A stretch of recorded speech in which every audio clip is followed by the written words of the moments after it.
Dream Little Star presents Icarus and the Wax Wings. In the ancient world, where gods mingled with mortals and heroes rose from the simplest of beginnings, there lived a master craftsman named Daedalus. Renowned throughout the lands for his skill, Daedalus found himself in Crete, serving King Minos. It was here, in a labyrinth of his own design, meant to imprison the monstrous Minotaur, that Daedalus's story intertwines with that of his son, Icarus. One day, in their sun-drenched workshop, Daedalus turned to Icarus, his eyes alight with a plan of escape. "My son," he began, his voice steady and sure, "the time has come for us to leave this island. Minos controls the land and the sea, but he does not command the skies. That is where we shall find our freedom."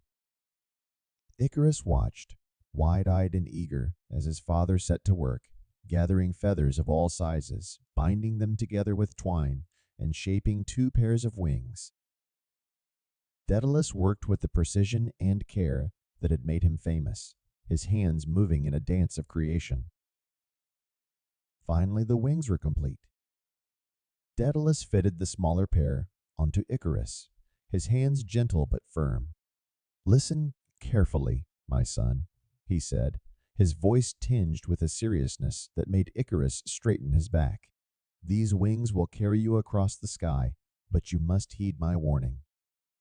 Do not fly too low, for the dampness of the sea will weigh down your wings. And do not fly too high, for the sun's heat will melt the wax that holds them together. Keep to the middle path." Icarus nodded, his young face set in a determined expression. "I understand, father. I will follow your path and not stray." With a deep breath, Daedalus donned his own wings, and together they took to the skies. The sensation was exhilarating. Icarus felt the wind rush past him, the freedom of the air intoxicating. Below them, the world seemed a distant dream, and ahead, only the endless embrace of the sky. But as they flew, Icarus's heart swelled with the joy of flight, and he began to climb higher, drawn to the warmth of the sun. "Icarus," Daedalus called out, his voice laced with fear, "remember my warning." Yet the warning fell on deaf ears.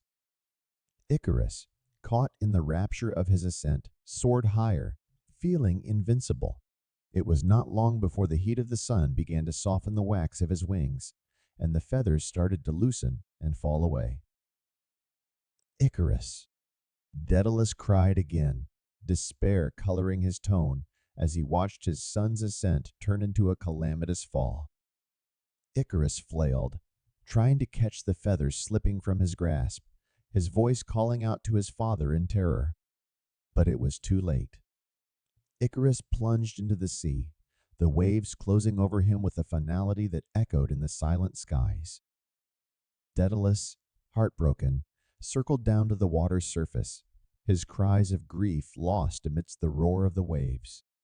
The story of Icarus and Daedalus serves as a timeless warning, a tale of hubris and the dangers of overreaching ambition. Daedalus, the master craftsman, survived, but the loss of his son haunted him for all his days, a reminder of the price of flying too close to the sun.